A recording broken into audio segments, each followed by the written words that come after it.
choppers. We're getting down. The choppers is pretty cool. So, yeah, so it's out here. Hold up, where's that?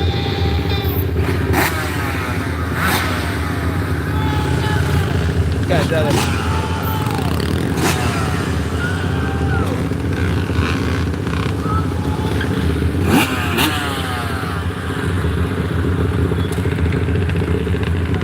fucking tight.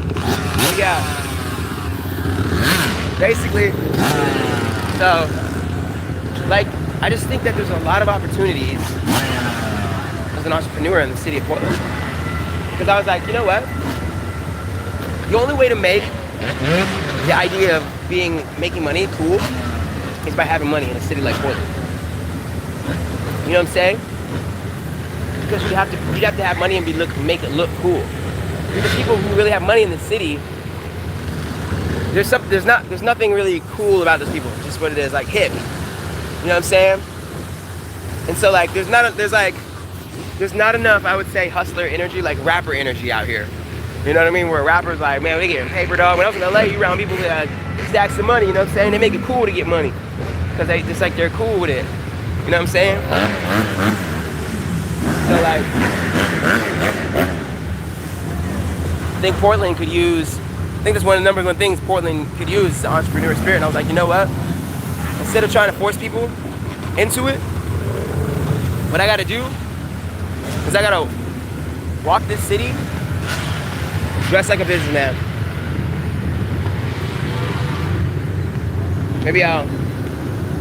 Yeah, it's dope. I walk like a businessman.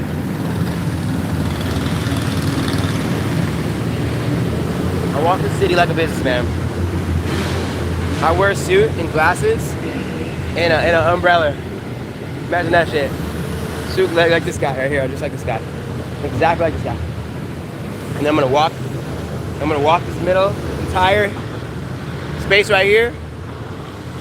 I'm just gonna walk this space in this entire city every day, and I'm gonna do everything I can to gracefully stand out. And when I say grace, the grace will come from not trying to jump in front of people and trying to get people to pay attention to you. But the standing out part will be the consistency of just saying, fuck it, I'm gonna dress like this, and I'm going to just create videos in this area, and every day just be live streaming all day, looking wild, not looking wild, but rebellious. There's so many. The funny thing in this city, having pink hair in the city of Portland is normal. It's become the standard. In the 70s and the 80s, wearing a leather jacket and having pink hair was rebellious. Now, having a suit in this city is the new form of punk rock. That's what I believe. Like, because I noticed that when I wear a suit, it's like fucking night and day, dude. You walk into a store and like, hello, sir, how's it going? Like, someone opens the door for you. I'm walking down the street. It's like I'm like, oh, I'm getting more attention just right then and there. It's almost like a hot chick or some shit, but not the same. It's not like people are looking at you. They're more just like you're just standing out. It's like pattern recognition. If you mostly never see people in a suit, especially a black dude in a suit out here, like full on suit, really business looking. So I was like, you know what? That's what I'm gonna do. And I'm gonna do it so well that people start saying, okay, yeah, we keep seeing this. We saw this guy once walking around the city with a video. But you know what? This guy won't. We keep seeing him every day. Like I just do this every day, all day, every day. Maybe I'm gonna get a portable charger. I'm gonna get portable chargers so I can just record for a longer time. You know what I mean? Just be able to record for mad hours. YouTube Live. Feel me? And I'll tag the city. So I'm low-key just telling y'all my game plan. It's genius. Genius. You can adopt this. You can steal my business plan. That's the marketing. So eventually it will go viral. Because the more, maybe every day I'll switch up my fit. Maybe some days I'll wear a suit. Maybe some days I'll just be more next level. Just like dress in a way that is like not outrageously weird. Not that it looks stupid, but in a way that's like, yo, that person is like totally just stands out. You know? And what I'll do is what I'll do is, what'll make all this be with grace, because like the uncool thing would be like yelling and being super obnoxious and trying to talk to people and trying to be in all of a motherfucker's face. That's annoying. That's like an attention seeker. People like are repulsed by that. What I'll do is I won't even focus on the people. Like I'll spend way less time trying to talk to people around me, and I'll just talk to you guys. That's all I'm gonna do. Just talk, and just tag the city of Portland, and do this shit every day, and communicate. And eventually people will be like, wait, who's this? I'm gonna start coming up on the algorithm. Start coming up on the algorithm. There's like the people in Nordstrom, people in the buildings. Someone's gonna be like, this guy comes out here every day and does these videos. Maybe it'll get to a point where I do dress so wild, where people are pulling their phones out. Maybe I need to go all out. What do y'all think? Fuck it, we ball. That's the new term, man. F it, we ball. Just like rock and roll, go for it. You know what I mean?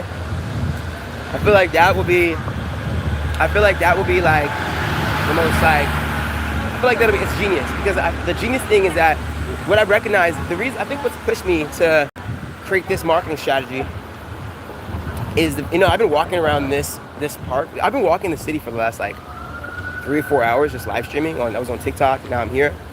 And this whole time I've been focusing on not always looking at people and trying to engage with people, but focusing on just the people on the screen. And the reason why I started focusing on this marketing method, because like, I feel like every time I meet people out here and I pitch them on my idea, it's like, man, they'll listen to me for hours. They'll listen and listen, but when it's time to actually do something, they're like, nah, I'm not really down for it. And I'm like, man, like, you just kind of like led me on. Maybe that's my fault. I take accountability. I didn't qualify them enough to see this person really was serious. Some people, it's called being an actual motivated buyer. Some people are never gonna buy, but they'll listen to your pitch all day. They'll even string it along.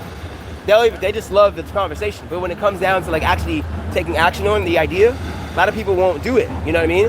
And so I recognize in the city, man, there's so many times where I had this brilliant plan, and I have all the fucking proof that I guarantee that I've pulled this off, this marketing plan for a business, or how to start a business, your own independent business online. I showed so many people how to do it. I've done it for other people.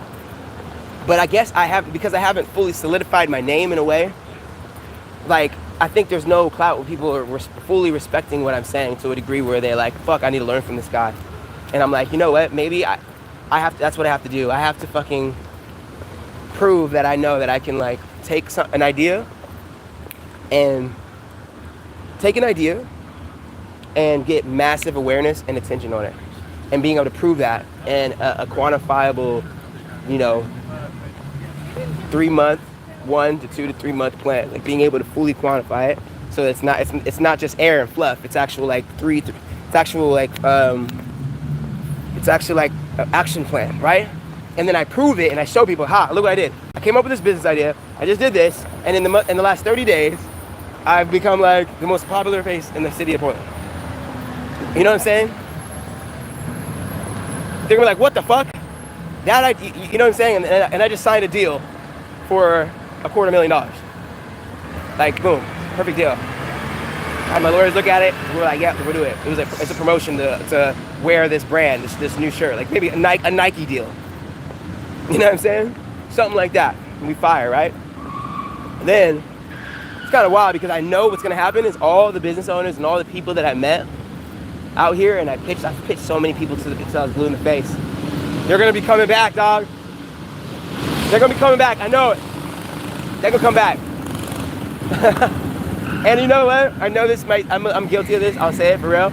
That feeling feels so good. Feels so damn good. You know what I mean? But it's like,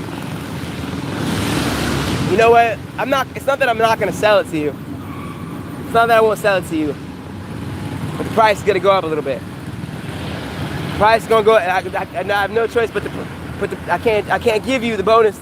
You know what I'm saying? This is for first servers. And that's what I'll do is I'll be like, look, first come first. The first people to join will get into my product, my service. First one. You know what I'm saying? but everybody else, you're gonna get the standard fee. You know what I'm saying? You'll be rewarded by being a first mover and seeing the value. You know what I mean? That's just a principle to life, I would say. But that's my whole idea. I'm like, you know what? That's what I'm doing. And you know what? What I'm gonna do is just allow myself to do these live streams. So here's the plan, guys. I'm saying this right now. What is the day? It is, fuck. Someone type it. September 23rd. September 23rd. September 23rd, 2024. In 30 days, here we go. In 30 days, I will be the most famous face. I'm going to be the most famous face in the city of Portland. The most famous, most talked about for positive reasons in the city of Portland in the next 30 days. So I'm saying I'm going to go from where I'm at to be a known local celebrity. 923, thank you. So, and I'm going to prove that I can do this. And I'm going to document the whole thing through live streaming. You're going to be able to see me come out here every day. Maybe one day,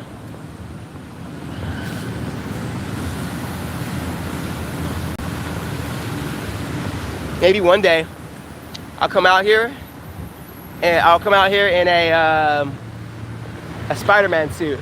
Be like, yo, what up? And just be talking all day, live streaming. Another day I'll come out here and I'll just keep changing my avatar. I'll just keep changing my face and changing my style to so much where I'm changing the characters, but I'm still talking so much where people are like, what the hell, who's this guy? And I'll obviously be me if you see me. The Spider-Man will be me because you'll see me live doing it. And then what's gonna happen is I'm gonna have to dress so out. I'm gonna have to dress so big that I become like a local person that people see constantly out here.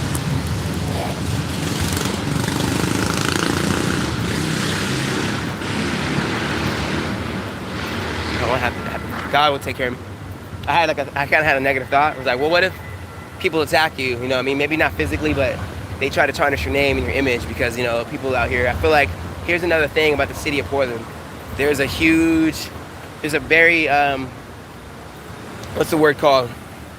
Insidious collective consciousness of jealousy.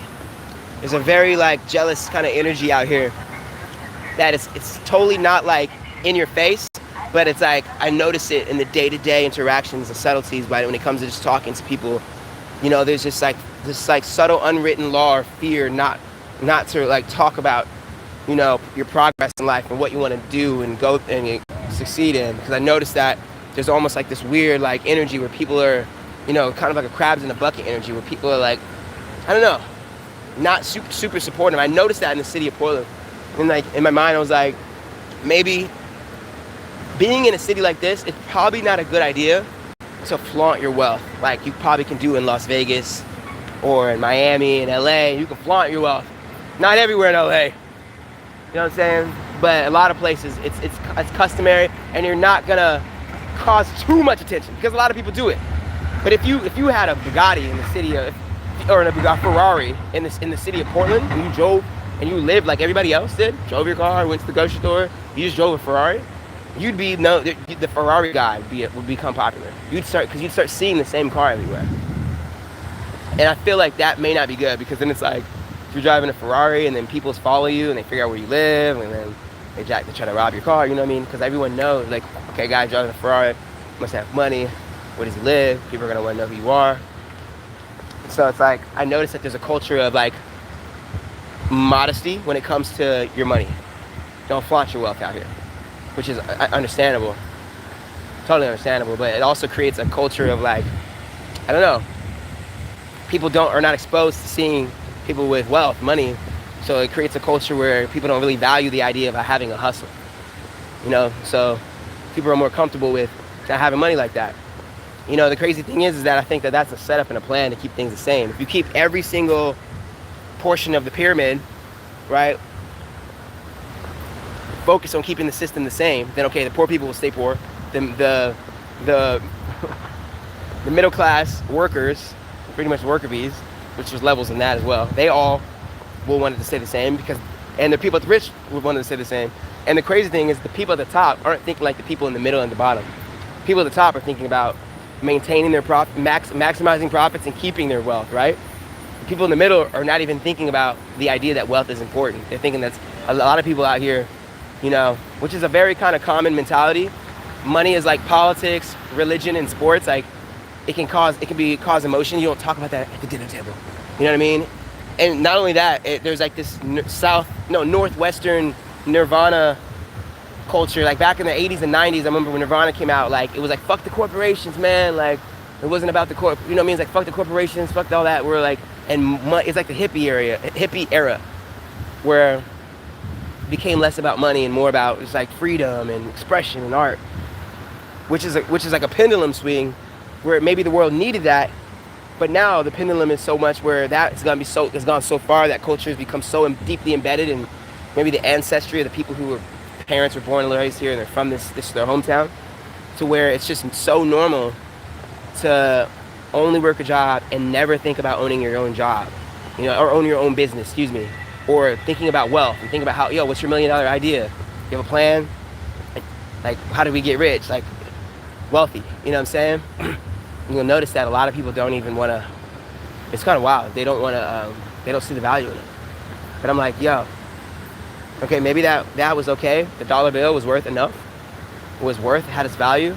Where society was set up in a way where you didn't need a lot of money to have a fucking cool ass life. And now I'm like, the world has changed.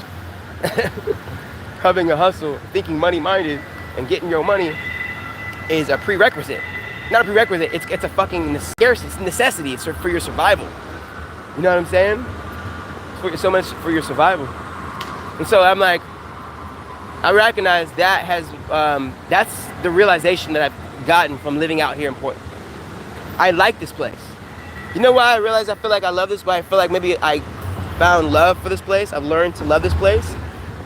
Is because instead of hating this place and hating these people, or just hating the fact that, I don't know, it's just something about the energy that the insidious energy that it's like, I don't like it. I realized I was like, you know what? I don't want to leave. Because I had an idea. I was like, I'm going to leave this place. I'm out of here. I'm going to find this energy somewhere else. I was like, but something kept telling me, you know what? Something keeps pulling me back. Yeah. Something keeps pulling me back. I recognize it's the love, you know? Maybe it's love. Because I realized the love was like, I was like looking at the city, I was like, no, I don't want to change it. I want to influence it. I want to move into a marketplace and improve the marketplace. Yeah, I will, through my success, I'll have my own personal gains from it.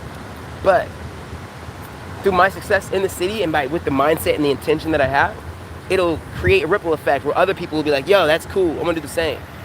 So we'll create like a community, a hustler community where they get some more money flowing through the city. I feel like Portland is lacking that. You know, I think it's the lack of sport. You know what happened? This city would be another city. If Michael Jordan would have came to Portland, this whole place would be not the same. This would not be the same city right now. The way it looks, it wouldn't be, I'll say this, I don't know if Chicago is Democratic. I don't think it'll be a Democratic state. I feel like there'd be way too much money, way too much commotion and energy, where it'd be a total capitalist. It'd be more, because Portland thinks more socialist. It's more about the people, it's not about profit as much. But if there was more money flowing through the city, this would be like a fucking money city. Now, there's ups and downs to that. If a city is becoming all about capitalism, you know, money, and that it's all it values rather than social, we'll disregard the social issues. That Portland does a really good job at diversity. I'll be like, Portland is the city where like I feel like it's progressed. You could be here and you could be a racist, but you can still live and coexist with people of other races that you don't like. Because there's every race here. Black people, white people, Mexican people, Asian people, Indians. It's like a city that's proving that we don't have to like each other, but we can live under the same roof, and we don't have to bother each other, we don't have to hate on each other. You know what I'm saying? As best as we can. No, but people don't have to like each other, but we can still live under the same roof together. And I think that Portland has nailed that, where a lot of other cities, they're struggling because they lack diversity, because they don't see the idea of coexisting. And I feel like Portland is a beautiful city for that. It's like a kind of like I would call it like almost like a utopian type of society where all these people from different cultures are all connecting with one another. And I feel like that's so fucking cool, you know what I'm saying? Like, when people be connecting and shit, that's the number one thing about the city of Portland, is that the people connect with one another. And that's beautiful. There's a lot of respect for how people carry themselves and how everybody like fucking like what they fucking believe in and shit. There's like a real respect for that shit. I'm like, yo, you know what? I like that shit. That shit make me like, it made me open up my mind and not be so judgmental like of gay people and like motherfucking like, hell, mostly that. It's like, it made me way less judgmental, and feminists. Like, you know what I'm saying? The feminist people, feminist women who hate, like really don't like men. Like, it's a weird culture. It's like a culture. Like, it made me less of a hater because I had no choice. I'm living amongst the people. You start to realize that not everybody's bad. Not everybody's good or bad. You can't quantify someone's character based upon money or sex or race. And so it taught me to like value like fucking character over the fucking material. And I'm thankful for that. Because when I was living in LA, it was all about the money. It's only about money. You know what I'm saying? I was like, yo, how the fuck are we gonna get rich? How the fuck are we gonna make money? This is fucking whack. We gotta get rich. Because you see rich people. In LA, you see people with Lamborghinis, so you're like, it's like you could be so dead poor in LA and see a fucking Lamborghini. You'll see Lamborghinis drive around, Ferraris, beautiful women, but you're like, it's like so locked in the system where you could you'll hustle your whole life, but you're in this fucking rat cage and you'll never get to the fucking promised land, but you can see it. You know what I mean? I feel like in Portland, I feel like the hustle mentality, the entrepreneur mentality, the hustle mentality, like that, you know, we hustling, we get paper out here, we get money, like that Atlanta type of energy, that isn't out here enough because you don't see the ball play, you don't see ball players walking around, I don't see the Trailblazers walking through the city, I don't see them, you know, or I don't see their success, you know, you don't see the rich people out here. It's like, and the reason why is because maybe it's just not cool to flex like that. The people out here, it's not cool to flex. It's cool to be a little more modest out here. You don't want to be the guy walking around here thinking you're better than everybody because you got nice shit. You know what I'm saying? So like, there's more modesty. So the rich motherfuckers out here, you don't know who the fuck they are. You're like, it could be that guy. You know, is it the white guy with the suit? No, that guy works at the fucking grocery store. Is it that? You don't know where the rich people are. And so it's like, you don't see, I feel like because people aren't seeing well, it creates a lack of motivation for it, which I think the number one thing is what puts people to sleep. So I'm like, yo, I know I'm talking crazy. I gotta switch this. We'll switch the subject, but that's just my mindset. That's like, it's not crazy, but it's like, it's the truth. And so the truth isn't sexy. The truth ain't sexy. But I was like, you know what, nigga, I'm gonna make the truth. Like, my goal in life is like, I want to make the truth look sexy. The truth, right? Nobody likes the truth. Everybody hates the truth. But imagine a world where the truth was cool. It's like, oh, it's like sexy to be like real. Like right now, nobody likes a real motherfucker. The realest motherfuckers have less friends. It's just the way it is. You can't have a lot of friends if you're real, because it's just the way it is. But imagine if it was more cool to be real out here. I don't know how that would work, but that's what I think. That's what I want to do. And so, to anyone who's from the city of Portland, please forgive me if my tone of voice comes across as critical. I'm only critical because I love this city. Because if I didn't love this city, I would have fucking bought a plane ticket and left. But for some reason, something kept bringing me back. Every time I want to leave, something keeps pulling me back. Banger. Chingy and Tyrese, let's go. Every time you want to leave, something keeps pulling me back. Fire song. And that's what I really feel. So I'm like, yo, I really fuck with this city. And that's real love, man. To love something, that's real love. Loving someone for the shit that you're almost not supposed to love them for. You don't like it, but you don't want to leave. Now, there could be an attachment style. You know what I mean? Some people be afraid to leave not because they love it, they just be afraid to leave. You know what I'm saying? So But I know the reason why I know that I love this city is because of the fact that I want to positively influence it. Like, and I'll tell you this, I didn't give a fuck about positively influencing the city. I gave a fuck about positively influencing me. That's all I gave a fuck about was me. And said, fuck everybody, it doesn't matter. And then I realized, I was like, something happened where nothing has been shaken. Something happened where I felt like, man, that's not working. I was like, man, the more I focus on making me rich, making me more money, the less money I feel like I'm making. And I'm like, fuck, I need to start thinking of how I can make everyone else rich. I bet if I showed other people how to get rich, they'll probably give me more of their money. If I prove, I can prove it. Proven system. You know what I'm saying? Like, we literally created a proven business system for motherfuckers. But my overall point is, to the people of Portland, please forgive me if I sound hypercritical. I'm like a loving father. I'm like a loving dad.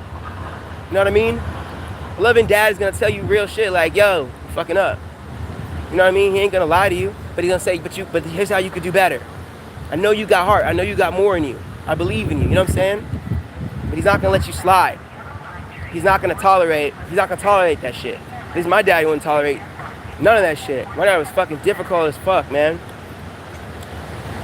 Nigga, you leave the fucking trash, you didn't take the trash? Boy, I told you take that trash out. Get your ass back over here. I'll be at the party at like 10 miles away. I don't give a fuck where you are. Come home and take the trash out. I told you to take it out. That's how I did my crazy about little ass shit. Fuck, come home, get in the car, drive her back around town. All right, guys, I gotta be back. I gotta go for an hour. I gotta take the trash out. My dad, he's tripping. But that shit taught me something. That shit taught me something. My dad was he really loved me enough to fucking, like a dog, like, it's like dog training. He really wanted me to be the best version of myself. He's like, this is the only way this boy gonna learn. So, and I appreciate him. I'm thankful for my father. You know, the crazy thing is yesterday, it was my father's birthday. September 22nd. I'm putting this out into the world. I'm keeping it real. It was my dad's birthday yesterday. And I didn't call my dad. I didn't text him. You know what's crazy? September 10th was my birthday. And he didn't call me, he didn't text me. But you know what I'm gonna do? I'm gonna text him and say, Dad, happy birthday. I hope everything's going well for you. I love you. And I'm not gonna expect anything back, anything in return, but I feel like if I do that, I'll be making God happy. God will be like, you know what? You being a bigger man. You're not gonna start a fight. You're gonna send love. Send that love. You know why? I feel like I owe it. It's so crazy, because I feel like my dad owes me a motherfucking apology. And I do owe him one too. But you know what? I'm gonna be the big person because I feel like I appreciate my father so much. So I have to be the bigger person. I feel like I got to do that. It's not about being a bigger person, and I think that's the thing. It ain't about being a bigger person. It's just about doing God's work, you know? As cheesy as it sounds. Here's another thing I want to make sexy. I want to make worshiping God sexy. I'm gonna say this again. I want to make worshiping God super fucking sexy. Like, it's not cool to talk about God right now. Christian rap, no matter how admirable it is, it just don't slap like King Von. It don't slap like the hardest gangster shit you ever heard. It just don't slap, man. But I was like, you know what? You gotta find a way to make God sexy again. Because if we don't make God cool again, we fuck, bro. The world's gonna blow up, bro. It's all gonna be over for everybody. Because there's gonna be a day where everyone's begging for God. The reason why God isn't cool anymore is because we're not going to war. The reason why God is not cool anymore is because we are not being deployed to war. Most 18-year-old men are not fighting overseas, you know what I'm saying? And there's nobody invading our country. And so it's like, our world is so fucking cotton candy, and we're so soft, and everything's so easy for us, Why would you need God? So it's like, I feel like that's a manifestation of it. Motherfuckers, the hardest, the truth is, sometimes people have to go through the worst shit to pick up the phone. To pick up the phone and be like, Father, please, save me. I'm sorry. Lo siento. You know what I'm saying? That, like, you gotta go, some people, that's the way it is. And I feel like for the world to make God sexy, it could go that way. I wouldn't want bad things to happen for people to pray to God. Maybe we can be inspired by positive things. Maybe why do we have to wait for things to get terrible? And I thought about myself. I was like, why should I wait to fucking pray to God? Why do I need to wait for, you know, what I want from life to pray and say thank you? Maybe I need to be thankful for what we got now, you know? So I was like, you know what I'm gonna do?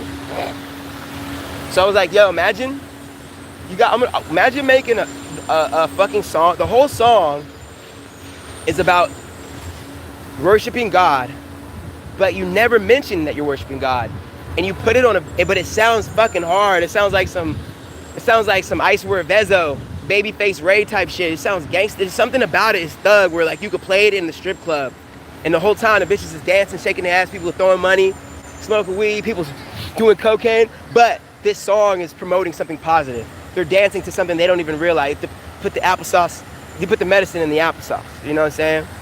This is my brilliant idea. I'm pretty sure someone thought of it. But I'm gonna pull it off. Watch me pull it off. Don't believe me, just watch. You know what I'm saying? I'm gonna do it right now. I'm gonna do a fucking walk. Alright. So, because I feel like that's a good idea. Okay, here's another idea. Okay, so this show, what we're gonna do is we're gonna talk about ideas.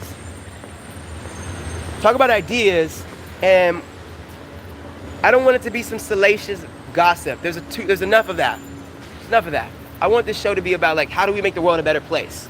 But it's still sexy. It ain't cheesy. It ain't on some cheesy, we gotta make the world a better place, fake ass shit, you know what I'm saying? Because people can see through that. Like, it's like, yo, it's like, what's your show about? Our entire show is people coming together and talking about ideas on how we can improve the world. And like, we have like Snoop Dogg on there. You get like Tekashi 6. You get like crazy ass people. You get like a KKK Klansman, and the only thing he can do is just he's like, but he can't say anything racist. He's like, what we gotta do is get rid of all the, shut up, you can't say that. Get it out of here. So it'll be a funny ass show. It'll be funny. And then someone will say, you know what we have to do is we need to create anti-racism. We need to make it cool to not be racist. Where people can laugh and not be so sensitive. You know what I'm saying? We can rejoice, you know? And like that'll be one of the topics at hand. How do we create a society like that? And it's like, fuck it. We ball. Maybe it doesn't maybe the talking about it, I know a lot of people want to like figure out what are we gonna do about it. But the show isn't about us like actually going out and doing it. It's like it's a culture. We're just like thinking like, oh, what do you see? Imagine if we were able to do this. This is cool. And I don't know, I feel like something positive will come from it. Where we'll manifest an idea. Well, someone will watch it and be so intrigued by that and so sparked by that, they'll be like, yo, you know what? That's fucking cool. I want to create that. And they create like a whole new business plan. A whole new shit to get this shit fucking cool as hell. You know what I'm saying? It's like, that would be the fucking coolest shit ever. And that would change, I feel like that would be dope. So that's another idea we got. So we got a lot of things in the works. We're working on the show. The show's gonna come. We got that show. I have the marketing plan for the 30-day, 60-day marketing plan, and where I'm gonna be live streaming out here. So there's that. The show is probably something to go a little later on. But I have another show idea, but it's a fictional like show. I want to really study like it's gonna be like a series. So I want to study like Breaking Bad, The Sopranos. You know what I'm saying? I really want to watch what 50 Cent has been creating. He's been doing a lot of series, a lot of shows like Power. There's like a couple other ones too, but he's killing it with that. So I really want to study like what makes these shows dope, and I have an idea for a fucking great show. Like I know the world. You guys want to hear it? For one, I have multiple shows, but this show, he doesn't have to go for like 10 seasons. It could be like a 3-seasoner. You know what I'm saying? 3 seasoning. 4 season, 5 seasons, you know what I'm saying? And what'll happen is this. It's like, guy's driving down the freeway, right? Boom. He sees a sign, billboard. It's a pack of, it says the Good Life pack. $1. You know what I'm saying?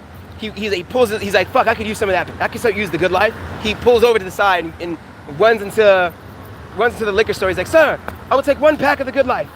He's like, no, fuck it. I'll take 5. He gives him a $10 bill. Here's 10. You can keep the you can keep the change. I'm so thankful. Can't wait to have this Good Life. And he's like, he hands him the $5 bill. He hands him the $10 bill. He's like, what is this? He's like, it's a $10 bill. He's like, sir, we don't take this. He's like, $10 bill. He's like, what do you mean we don't take this? He's like, we just don't take. I don't know what this is. What is this? It's like a fucking $10 bill. He's like, are you fucking crazy? You trying to act like I ain't got money? You trying to act like I'm broke? He's like, he pulls out like he pulls all the money on his wallet, like $100 bills, throws it on the fucking counter, and they're like, yo. He's like, sir, what are you doing with all what is this trash, this junk? And you throw it all away, like, he's like, what the fuck, you playing with me? And he pulls out like a gold, he went to his car, he's like, right here is a gold brick. This gold brick can feed you and your family for the next 3 to 5 years. We'll never have to work again with this 1 gold bar. Here, he sets it down, he's like, sir, once again, what the fuck is this junk? I see this gold orange thing in front of me and these green papers. What is this? He's like, are you fucking out of your fucking mind? He's like, I'll write you $1 million check right now. It's $1 million check right here, right now. Give me all of it. Give me the wholesale suppliers. Just give me the number to the wholesale supplier. I'll give you the money now, $1 million. And the guy's like, once again, sir, I really do appreciate your desire for this product. It's a great product, but unfortunately, we don't accept any of these forms of this form of currency. He's like, well, what kind of fucking currency are you talking about? You're fucking crazy. You don't fucking take money? What kind of currency you guys use out here? This is Bitcoin? I can send you Bitcoin. He's like, I have 100. He's like, I have 100 Bitcoin is crazy. He's like, I have 10 Bitcoin. You want 10? I think Bitcoin's like 60,000 for one, 68,000. That's like $680,000 valuation. I could be wrong with the number, but we'll figure it out. He's like, I don't know, what is this Bitcoin? What are you talking about? Sir, we only take this coin here. It's called the spiritual coin, the spirit coin. He's like, spirit coin, what the fuck is that? He's like, what do you mean what the fuck is a spirit coin? Everyone works for spirit coins. This is how you get the Good Life packs. And he's like, hey, what the fuck? How do I get a spirit job? He's like, how do I get the spirit coin? He's like, you fucking work for it, like everybody else. You don't just not. If you don't work, you don't eat. You don't get things. He's like, you have to do the work. He's like, what the fuck? How do I get work? How do I do work? Do I have to go get a job? He's like, well, maybe, but that's not really the way it is. It's actually a self-employment job. He's like, you're a hired contract. He's like, what the fuck are you talking about? Yeah, you have a hired contract and you work for yourself. And the more you work on yourself, the more you get these spirit coins. And he's like, what the fuck are you talking about, man? This is fucking crazy. Take this money, stop fucking with me now, bro. Take all of it. I'll give you my car. What do you want? I'll do anything. I'll do anything. Is that kind of creepy? He's like, you're fucking sick, man. You have a lot of work to do. He's like, get out of my shop. He's like, get out of my shop. He's like, please tell me, what work do I have to do? He's like, fine. Here's the dog. You should know. He basically tells him, he's like, you must work on yourself. He basically gives him like a book. And it's like a Tony Robbins book. But it's not Tony Robbins, right? It's someone else. But it's a joke. It looks like Tony Robbins, and it's like a DVD set. And it's like a Bible. But we're living it's an alternate reality. So it'll be like a version of a Bible, and it'll be like a version of Tony Robbins. And like a DVD set. And like an exercise thing. And it's like, these are the spiritual, he's like, and it talks about how you get spiritual coins from this. And so, I never really described what the Happy Pack does. So what the Happy Pack does, it's like I'll take 2 packs, I'll take 100 packs, or like I'll take 1 pack I'll take 1 happiness pack, a fulfillment pack, a love pack, and a relationship pack. And it's like this thing that you can that makes you feel complete. You know what I mean? And he's like, fuck this. I'm not doing this work. I'm not about to do this Tony Robbins crap. It's not Tony Robbins, but I'm not doing this self-help bullshit. I'm not doing none of that. He's like, this is crazy. And he's like, he goes back to the shop. He's like, look, I don't have time to this shop. I can't do this. I got to get back to my job. Maybe something happened. You know, maybe he bumps his head. Maybe he gets in a car accident and he goes to this new world, right? Baby oil. No, dog. Yeah, maybe it could be a baby oil. No, we're not gonna do that. We're not bringing Diddy into this. We're not bringing Diddy. Look, now you made me bring Diddy into this. Just by saying that. You can't even, a motherfucker can't even have baby oil now. Because now people are gonna be like, what you doing with that? You can't buy more than one baby oil bottle when you go to the grocery store now. Because now Diddy done fucked up the whole baby oil brand. You know what? What if Diddy is actually, fuck it, we'll talk about Diddy for a second. What if Diddy is actually in a partnership with baby oil?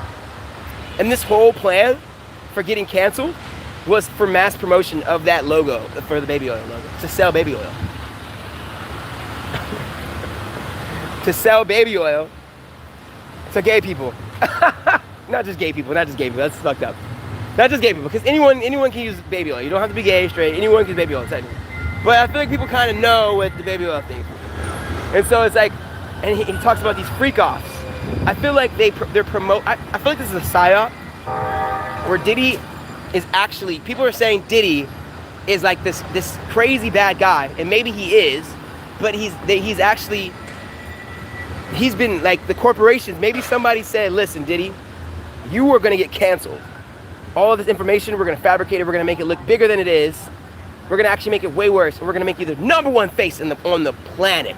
We'll make you more famous than you've ever been in the world. And they're like, look, Diddy, your name, your face will seemingly be tarnished. Seemingly will be tarnished. However, well, here's $1 billion check. You'll have all the money that you've ever wanted. You have all the power you ever wanted. You'll be able to fly to another island where you'll be able to have as many freak-offs as you want, and no one will ever know, and they'll see your face every now and then. You'll move out the country, and you'll be okay, and you can do whatever you want. But you have to do this. That's what I think. So I think Diddy was like, all right, boom. Because they looked at the numbers. They were like, look. They're like, look, technically, if we cancel you and we just tarnish your image intentionally without them knowing, yes, you're going to lose a huge reputation point. But the thing is, you're gaining even more power. It's like Voldemort. Voldemort wasn't just like a kind of a bad guy. He was so bad. He was like, people knew who he was without saying his name. That's basically what it is. You know what I mean? And so they probably look at the numbers and they're probably like, look, Diddy will probably make more money if he's canceled. If he's canceled. And so that's like the ultimate level of selling your soul. Ultimate level of selling your soul. By allowing yourself to be, publicly humiliated and destroyed your entire image in exchange for, more power to do whatever you want and more money, whatever it is. And to destroy your image to do whatever they have to. Nice fit, dog. Nice. See? Dog out here looking like a G, bro. Walking around here looking like motherfucking 1920s Batman. Batman got a top hat. Imagine if Batman had a top hat and he had little fucking pointy things like little bat ears. It's fucking funny. But yeah, that's my interpretation of how this whole entire system works. Where someone like Diddy is actually bought and paid for. This is all planned. Because they're like, look, we need you right now. We need to destroy your image. This is right before the election season. We need to distract the people. We need to not have them be focused on this election coming, so that they blindly vote. They're not engaged in it. They're focusing on this. So when they show up to the polls, these people are not showing up with, a clear mind. How can you fucking show up to the polls who you're gonna vote for? And for the last 4 weeks, you've been seeing I don't know, man. I just feel like we've just been getting fucked in the ear by Diddy, hearing his voice and just hearing freak-offs and baby oil and just I'm just like, dude, no more. Turn it off, man. So it's like they didn't took it to the next fucking level, and that's just because they want people to be focused on that. And I think that they literally came to him. Either they came to him and said, look, this is what we're gonna have to destroy your image. I don't think that's what happened. I think it was, he's like, look, I want to do this so he can continue to, because what's going to happen is he's not going to stop having his freak offs. You know what I mean? Because that's a person that has like, you know, that's deep emotional trauma to live in the lifestyle that he's living in the way it is. Like that's a result of everything he's been through, right? His whole life, right? It's wild. And so it's kind of like a dark energy that comes along with that. And I feel like this humiliation ritual is like a ritual that allows him to continue his lifestyle and live on another island and be remembered. Allow your name, your image to be tarnished, to sell your soul, to continue to live the life that you've been living, that he's comfortable with. So your reputation will be destroyed, but you'll maintain the freedom. And they were probably like, I don't know, maybe they're like, it could have been an ultimatum. I thought possibly it could be an ultimatum. But I don't think it was an ultimatum. I think it was a deal. I think Diddy had a deal. He was like, record all these people doing all this stuff, all these high profile people, and I'm gonna use it as a way to blackmail, because I know that one day they're gonna come for me. And then when they come for me, I'm gonna have all these tapes. I'm gonna have all this footage. And they're like, all right, here's the deal. We give you everything you ever wanted. You get the freedom, you can continue to living this crazy life that you want to live. You live this crazy life that you want to live, and you can have underage, everything. You can fly women, do things, fly people out. You can do whatever you want, whatever freakish things you want to do. You can have more freedom to do it. Doesn't matter. However, all your reputation, everything you've ever, your whole name, your last name, your image, we have to destroy it in the eyes of the public. And in exchange, we'll give you that. And in exchange, if you do that, and you delete the camera footage from that, you know what I'm saying? Then I don't know, maybe we'll allow you to live or something. It could be some crazy ass entanglement with the higher ups of the fucking establishment, bro. Fucking oligarchy. Just a high level corporate games. Because these celebrities are like, you know, they are part of the corporation, the business, but there's also political aspects to a celebrity. They can be utilized. It's like a chess piece.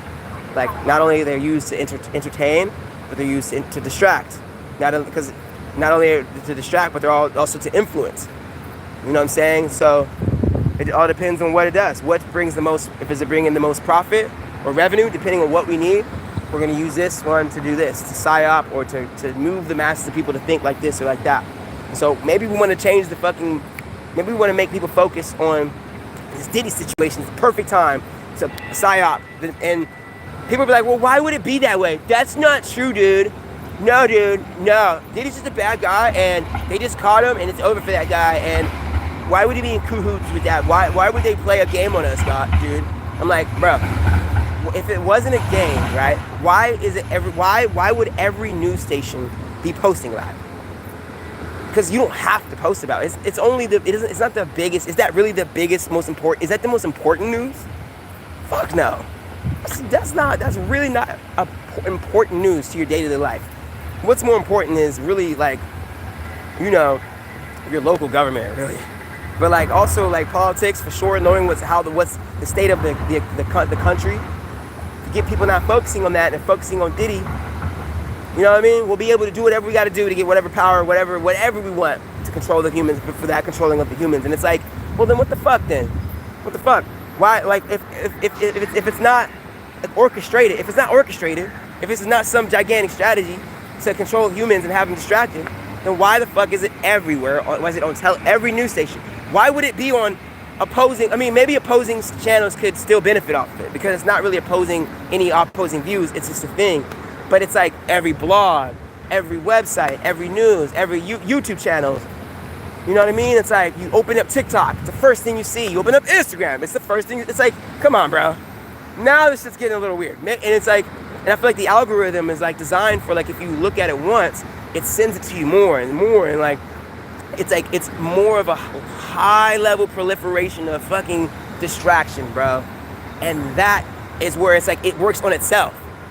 You know what I'm saying? Where it's not just the people who control newspapers and television, it's everybody posting about it. Now the people market, it's word of mouth marketing. It's not just the corporations running marketing. Now people are talking about it, like me right now. You scrolling on social media, you TikToking. sending a video, sitting down with your family, laughing about it, smoking weed, getting drunk, like, oh, you talk about Diddy? No Diddy, ha ha ha, everybody's laughing. Bro, I can't believe that. Did you hear about this? And now everyone's talking about that. And it's so intriguing, and the reason, I feel like the reason why it's so intriguing is because there's a darkness and there's an allure, and maybe it's a reflection, and I see that reflection, but of lust and sex and freedom and power and like evil. And I think that it's not that people want to be that type of person, but there's like something, it's like almost like we like to talk about it. Like, I can't believe did you hear about what they used to do in those rooms? And they had the baby oil, and like everyone's allowed to just talk about it. And it's like, I feel like people kind of get addicted to talking about these things that are not really producing much of a fucking, it's not like an asset. The conversation isn't an asset conversation, it's a liability conversation. Did this conversation make us smarter as human beings? Is this gonna give us more ability to like, you know what I mean? And I guess if we can sit back and learn so if I'm talking about it right now, right? My conversation is to tell people to wake the fuck up. This is all a fucking plot, organized plot, to get everybody focused on that. And what can we learn from it? There's a lot of things to learn from it, you know what I mean? But I'm not about to talk about that right now. Let someone else do that their podcast, because I do think there's something important to learn about how the real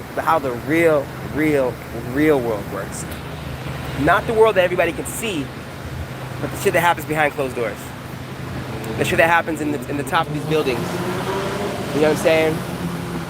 The deals that are being made. The things that could be, if you spoke about it in the public, would be morally wrong. People would not want to listen to you, and there would be there'd be a lot of moral implications to what you're talking about. But the people who talk about it in these rooms, it's totally okay. Whether that's like doing something to psyop the society and it having an impact. We're like, look, we do this, we distract all the people, and we do all this, and we send this celebrity down here and with this message, it could have some adverse effects.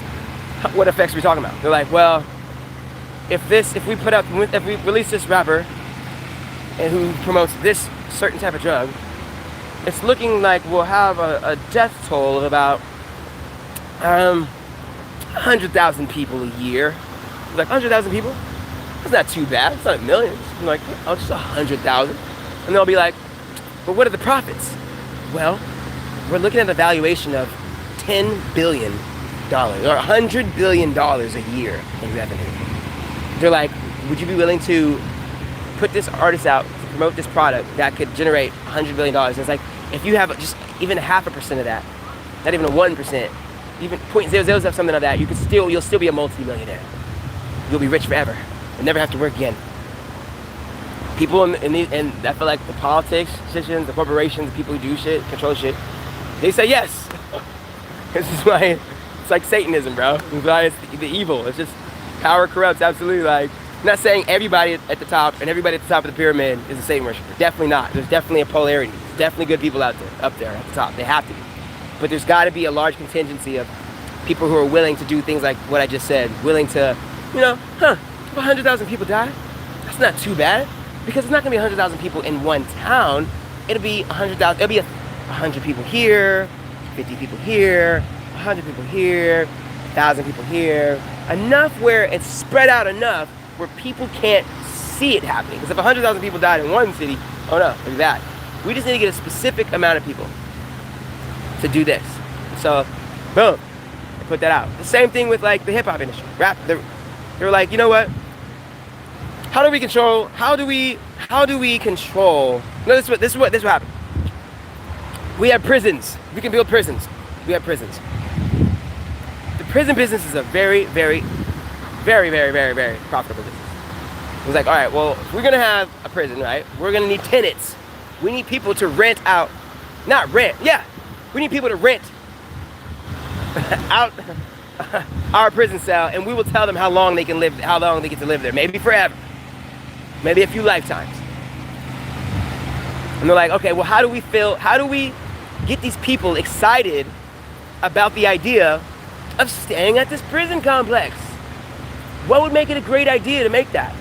They're like, yo, why don't we create a rapper, an artist who looks like the people of that environment, and who has a really cool voice and he's super cool, and the ladies like him, and he has nice cars. We'll give him everything. We'll make him somebody you want to be about.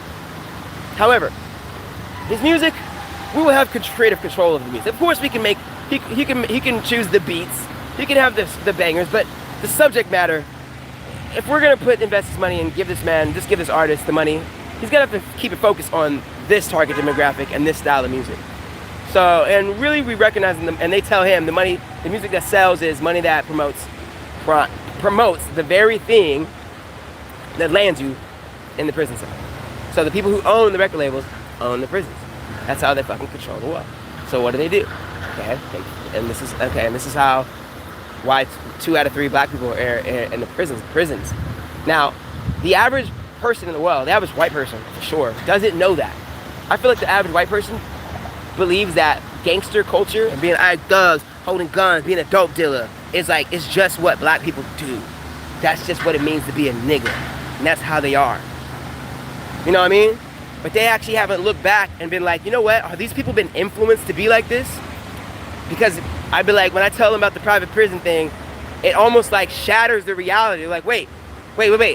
So black people are actually, they're not designed, they're not just genetically wired to be criminals like we thought they were, like we felt they were, and that actually the very fucking same society and system that we believe in has created a thing to really fucking manipulate the psychology of the people and how people view them in order for their own personal great gain, and we have fallen into the same ideology.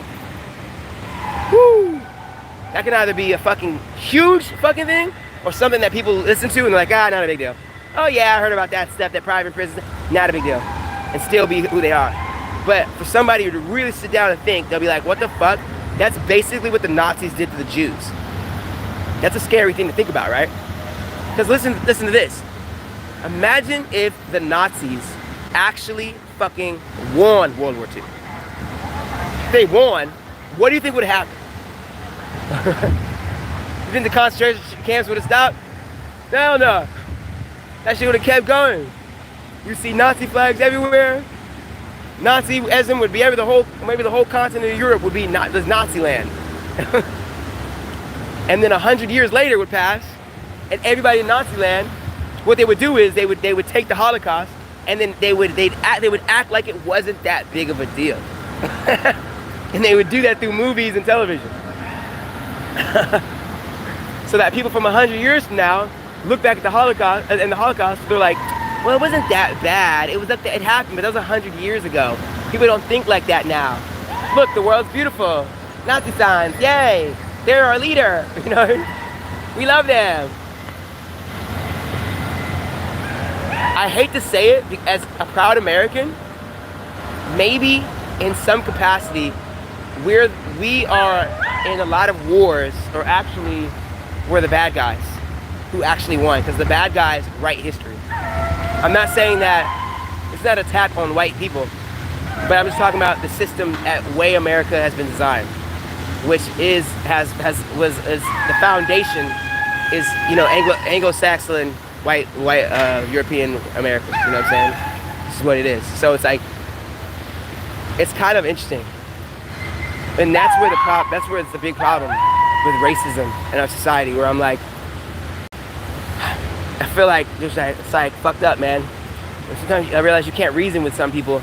You can tell them the truth, but they'll run away from it. But you got to make the truth so blatant where it's like people just have to wake up and just see for what it is, and realize that maybe for their whole life they were assuming that all black people were criminals and didn't realize. And they're like, because their assumption that all black people were criminals, they had more self-fulfilling prophecies. They would only focus on the black people who were criminals, and then they'd create this ideology that all black people were criminals. And so that would create the snowball effect, and now they just hate black people. Now when just a random black dude walks in, random dude, good guy, family, life, just works a great job, great career, walks in, that guy's racist to that guy, and just thinks he's a bad guy, and thinks he's like a hurtful person or a criminal, and he looks at him and thinks he's, you know what I'm saying? And that guy's just like, what are you talking about, you know? And it creates so much, it's like, I hate that shit, man.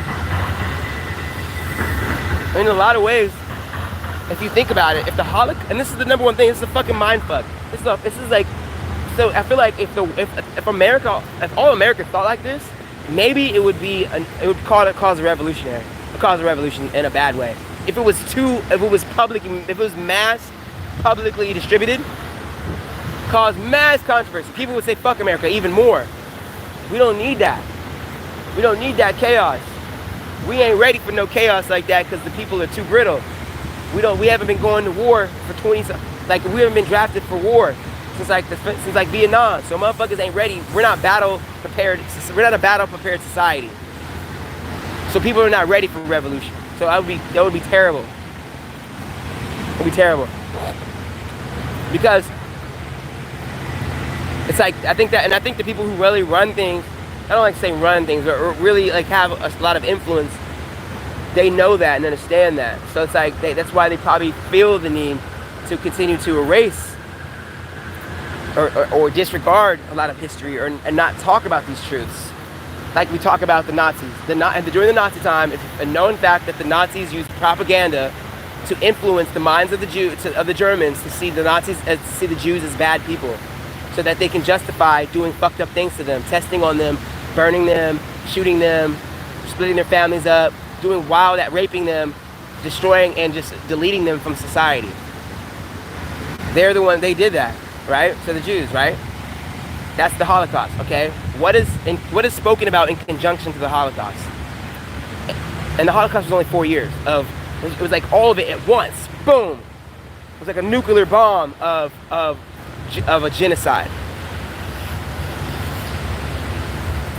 America was built on just facts. It's like, just like we talk about the Germans, that we talk about any other country, let's talk about our own country the same way, without emotion and anger, and like, we gotta just be able to take a step back, because this is the only way we can grow. America was built on human trafficking, bringing people over to work against their will, whether they were sold by the African tribe or they're taken. I don't think they were, I actually believe they were probably a lot of times were not stolen. I feel like a lot of times these people were, maybe some people were captured, that probably happened, but there was probably a lot of people who were actually sold. You know what I mean? I don't want to talk about, but that's not the point. The point is, our country was built on human enslavement, human trafficking, enslavement, working against your will. Now people talk about slavery, but they don't think about it like this. Imagine if everybody in our society right now, everybody who's driving, who wakes up and goes to work, all these jobs, all these businesses, that guy working the street, that guy cleaning, the security guard over there, the person who's working in a factory right now, all these people, everyone you saw, not everyone, right? More people, but like half of the people were literally working and you weren't getting paid and you couldn't leave the city. That was how you had to live. That's what slavery is, bro. So fuck, that sounds terrible, right? And then the people who control that, you have to literally like be viewed as like half. You're not even a human. You're like a robot.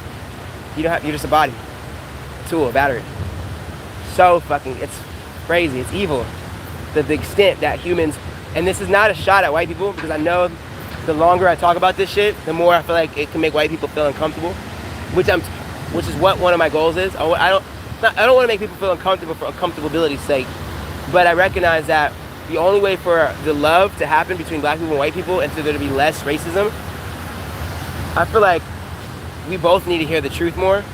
I feel like a lot of black people hear the truth, but it's all about us, right? But I feel like when I think about the white population on a massive scale, and it's not like a racist thing.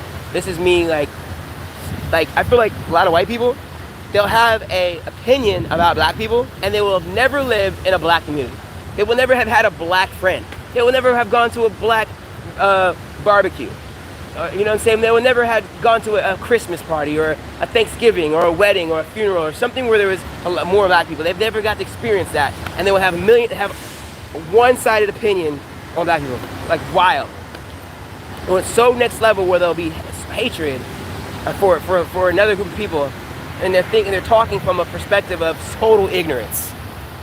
And it'll be the smartest fucking person in the world. It'll be a guy with a fucking college degree. It'll be a doctor. It'll be a race. And he's like, do you know any black people? No. Some people on television. And maybe that one black person I knew from high school or in college, took my girl, fuck them all. You know what I mean? Like, it's just like ridiculous, right? This is our culture. And I'm like, it's crazy. It's like, I'm like, well, if you're gonna think like that, and you say you're intelligent, you're obviously lacking critical thinking. It's an absolute logic fail to assume that everyone is one thing. That's a logic fail. You know what I mean? To assume that an entire race of people are no good is an incredible logic fail. Absolute logic fail. Or to assume that everyone's bad, but some are a little bit better than others, but for the most part, they're beneath a line, and we have to view them as that. Fucking crazy. As a white man, as a white man. Like, that's funny. As a black man, and I'll get into, maybe that was a Freudian slip, and I would like to talk about that, and we will. But as a black man, what I've come to find is that I've lived amongst poor white people, and I've lived amongst really well-off white people. And just like there are certain things about black culture that's commonalities that maybe are negative even in the poor neighborhoods to the upper class, maybe like things like jealousy. They say like black people, like one of the big conversations, they say like black people can't work together, and there's a lot of jealousy. But I'm like, bro, that's cap, man. Look at G Unit. Look at all the success G Unit had. Look at Wu-Tang. Look at Chicago Bulls. They all came together, sold a product, a service, music, live shows, and music. No different than making cupcakes. No different than making a drink. It's no different than any of that. It's all the same shit, just selling it. You know what I mean? But we were just good at these things to sell. So it's nothing like that. And I recognize that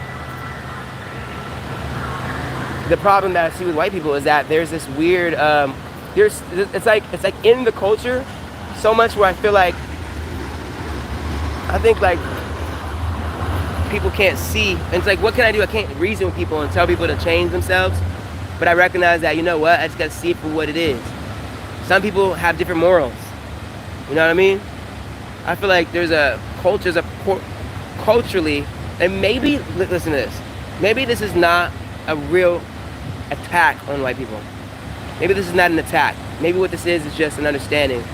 If your culture was able to take over as far as from an economic, political, and like a branding standpoint, the entire, like, your culture was able to, I think as a result, if you're always winning, you're going to have a natural superiority complex over the people. And so out of that, there'll be a manifestation of maybe thinking it's okay to subtly joke around and punch down on the people below you. You know what I mean? Because you're always in power. And so I think like, yeah, I think it's just as a result of that. And I feel like this is not like, I feel like if the white race wants to fucking survive and to succeed and go into the future, then addressing that aspect of the culture in America, like especially prejudice and racism, I feel like I fucking know how much that still impacts our life and how it's still running things. No one thinks about it, they just express it, you know what I mean? And it manifests in certain actions and certain mannerisms and certain forms of aggression, but at the end of the day, it's never like, you know, I don't know, man. It's just still, there's maybe it's better than what it used to be, but we gotta do something about it now. We gotta change it.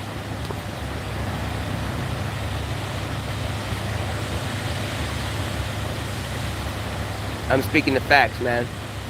And maybe it may not make everybody happy, but if it does improve people, or help people see something that actually helps their lives, maybe it impacts somebody. It may not impact everybody, but damn, one person's better than nobody. Shit, I'll take two people over nobody.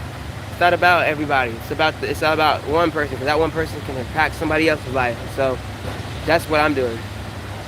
You know what I'm saying? And like, I feel like that's why I feel like as an artist, as a creator, I feel like I have to.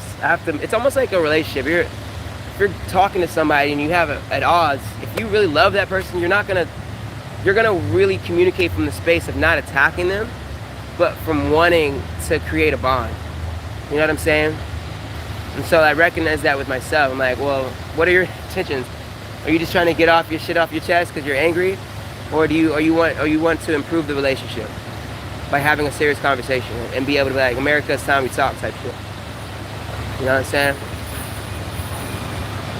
And I was arguing with this. I don't even like saying I was arguing with this woman. I wasn't arguing. We were just like having a disagreement. And before it became an argument, I walked away. You know what I mean? Because I felt like it could have been an argument. It was like I felt like this person wanted to argue. Because I recognize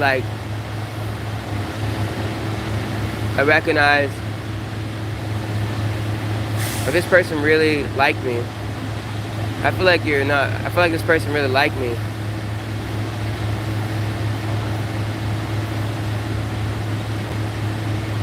You would have, I feel like if someone likes you, they would see that and they would say, you know what, I don't want to just go back and forth. How do we, even though we're arguing, I'm angry, how do we come together and become one rather than fighting?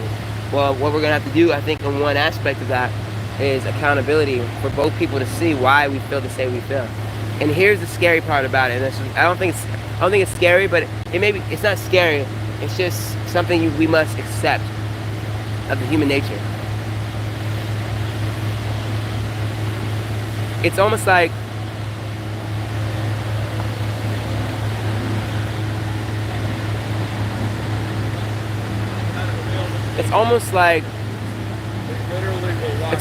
let's say there's two animals, right? Two animals. One animal doesn't like the other group of animals because they perceive that these other animals could eat them if they wanted to. These animals, they're not hungry for these people. They don't want to eat them. You know what I'm saying? But because they have the ability to do so, because they think they do, because maybe they have bigger fangs, they think they're bad. So they just automatically not like them because they're afraid of them. And I recognize that. I believe America's racism all stems from lack of love and more in fear. More fear over a lack of love. More fear over a lack of love. And so the white people who want to trust a black person, they feel like threatened by them because they're like, yo, I want to trust that guy, but what if what if my woman likes him? You know what I mean? We know how that goes. Or what if they get more shine than me, what more successful than me because he has this confidence, he's black, he's like this, like that stigma of like black people being cool and fresh, having swag, you know what I'm saying? Maybe that's what it'd be. And like he's like, you know what? I'm afraid, but like, you know, maybe he does try to have love, but maybe that happens. Maybe somehow his wife does leave him for a black man. You know what I'm saying? And because that anger is so fucking huge, it extrapolates to everybody. He just wants to destroy all of us. Because every time he gets a woman, it's like a trauma. He thinks that his woman's going to leave him for a black man. And I feel like that's a psyop that it was like reinforced by television and propaganda to create that type of fear amongst white people. I feel like a lot of white people don't realize that they've been psyoped to think a certain way. Like the whole idea of racism is a psyop, for real.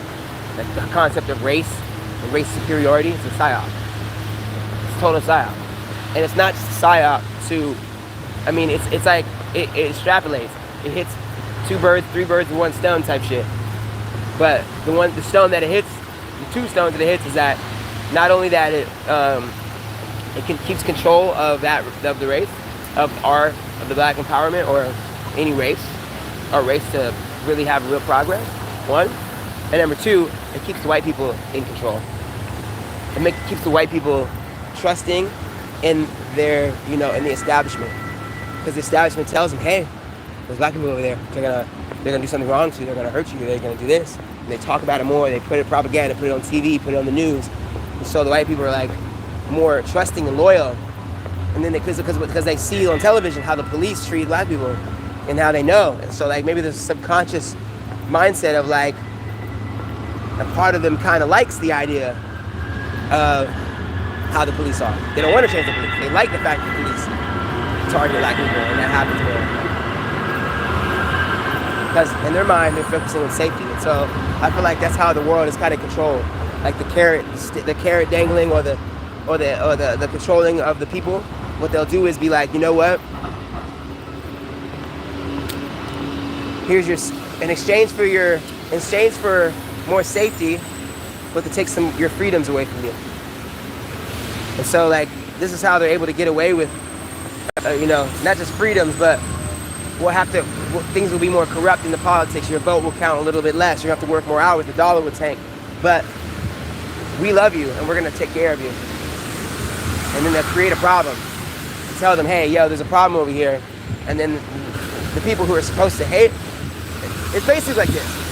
The king and the queen, and during days of old, the king and the queen were like hated by the peasants. The peasants didn't like them. Right? So they're like, well, how do we stop a rebellion? How do we stop a revolution from happening? Make the peasants love us, or not love us, depend on us. And so, freeing the slaves wasn't about actually freeing black people. It was about enslaving white people. Freeing black people wasn't it about ending slavery for personal, social, nice reasons. It was I think there probably was some stemming with that, but I don't think that it would have, like, even the Civil War. People think like the Civil War, like black people got their emancipation because, the white man saw the error in his ways and was like, you know what, let me do kind things. I just want to show people I'm a good man, and so we should love Abraham Lincoln, and we should love a penny. But it's like, yo, if Abraham Lincoln, like, I don't think they would have signed that document. They're not going to sign a document unless there's a real benefit for them, long term, whatever the case may be. If there's not a benefit, yeah, it was inspired by the idea of let's do a good thing, but it didn't start a war. It didn't fully happen. Something extreme as that, it all was about money and power.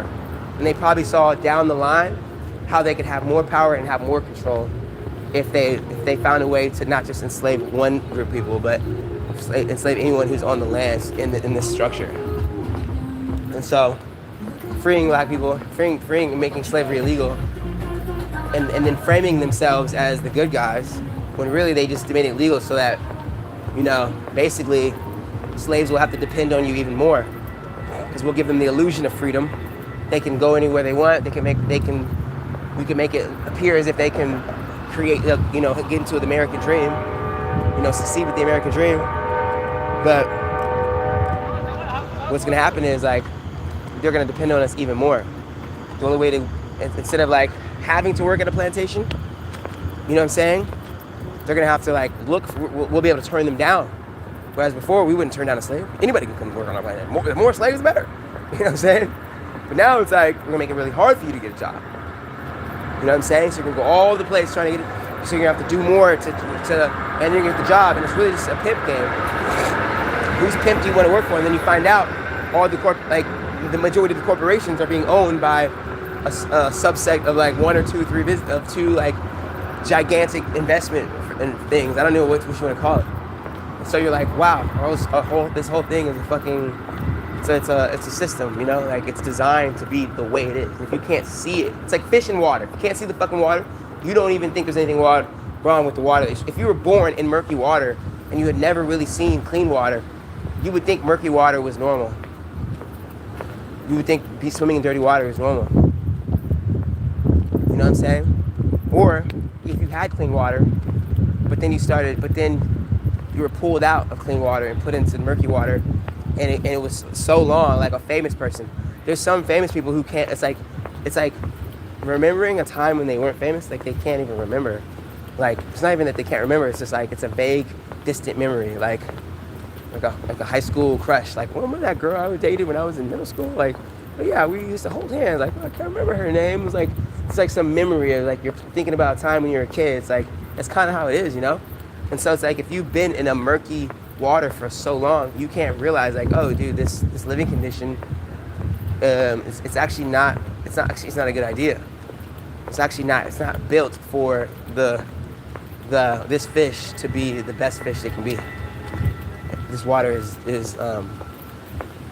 water is essentially stunting the growth of this fish. And so if you walked up to that fish and told the fish, you're in murky water, first off, you'd be like, what the fuck is murky water? He's like, because he's never known about water. Like, if he never knew what water was, and he never knew, it's like a fish, it's like, imagine, like, that whole concept is like, imagine the fish didn't know, oh my God, it was like, imagine the fish didn't fucking see the fucking water, not only the water, they didn't know what water was, and they didn't understand the difference between clean water and dirty water. They didn't even know.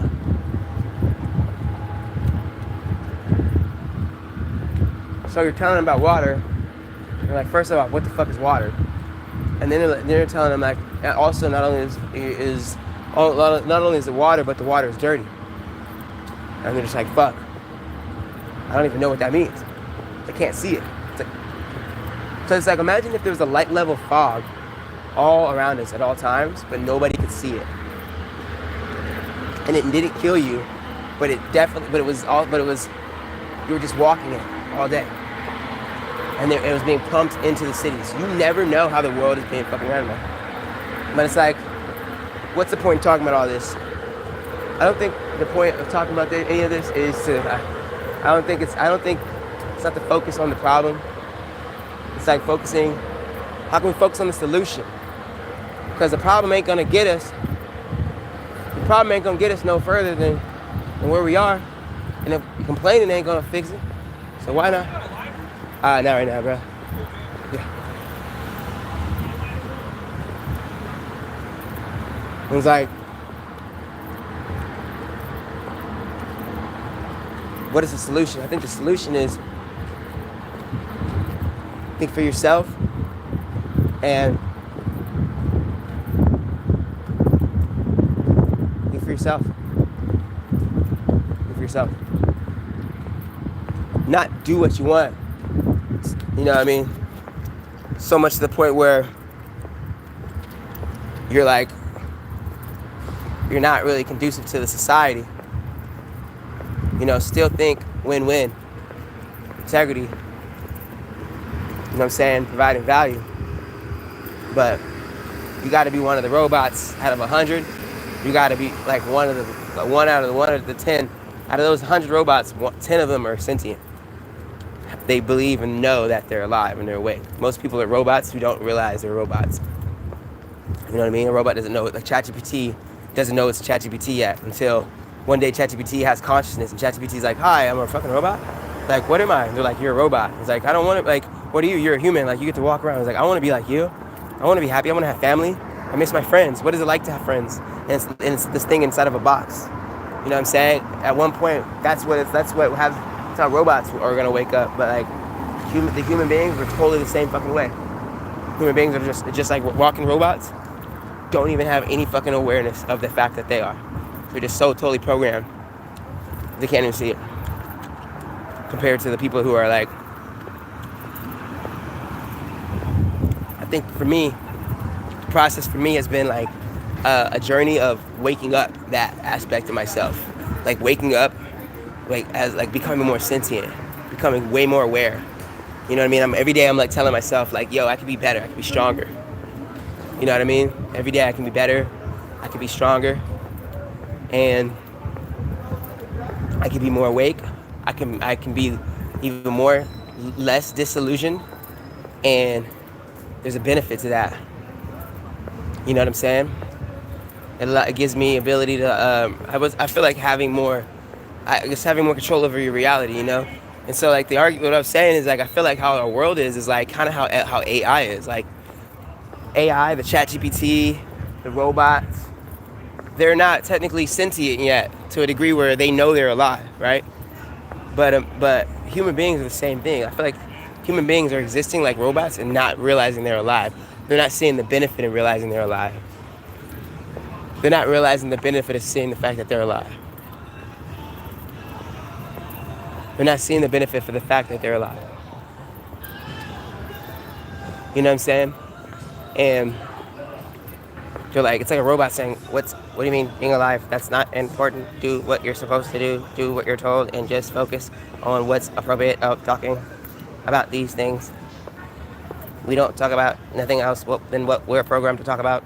We're programmed to talk about Diddy and Donald Trump and the news and what everyone else is talking about.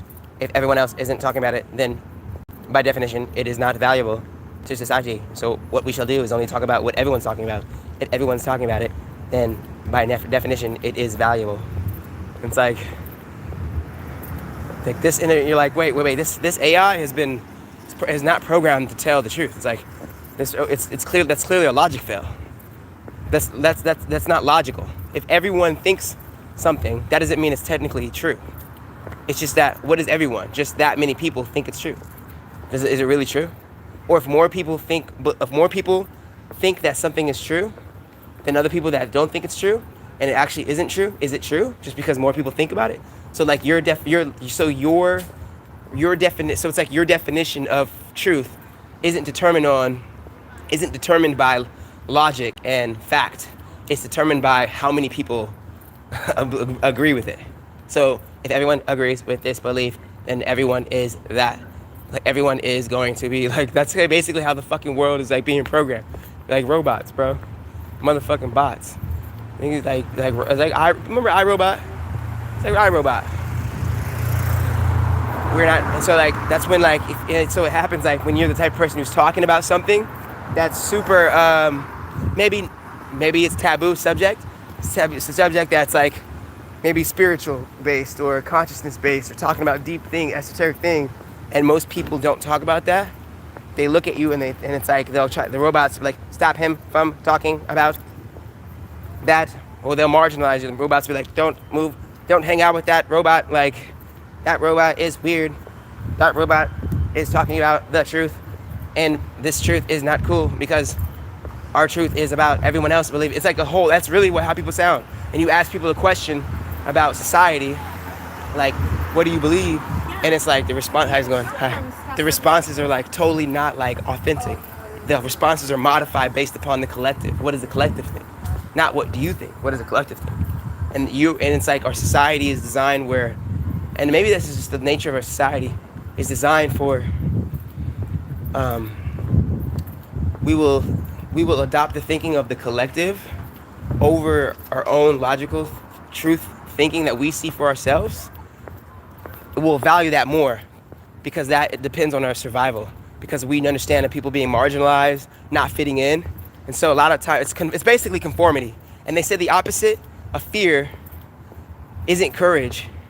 No, the opposite of courage isn't fear, but it's in fact conformity. I don't know how that fucking works. I gotta look that definition up.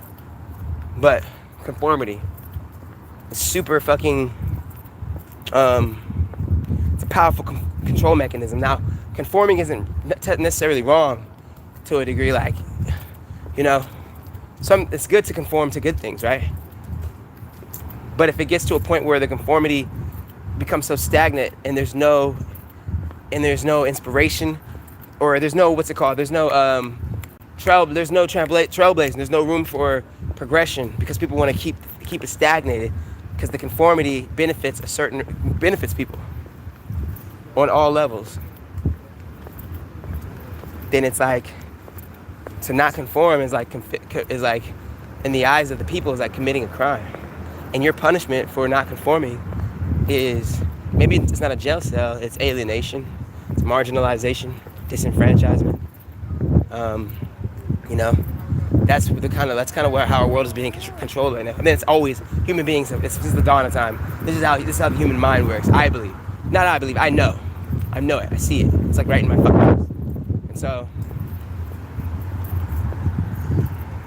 it's not the crime would it be a crime that I know it, or is me focusing on the problem? Is the problem the crime, or is the crime me knowing and me continuing to conform? It would be that, I believe.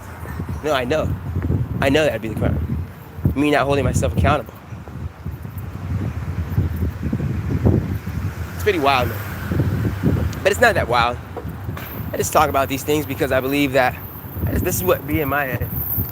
This is what I be thinking about. But I feel like the things I'm talking about could be enlightening. Absolutely not. It could be. No, it could be for sure. But I'll say that it may not enlighten everybody. But if it does enlighten somebody and it improves their life, it makes them happier, then maybe I did a good thing. You know? So, it's been a pleasure, guys. Let's talk soon. I'll holler at y'all again. We'll be back. Peace.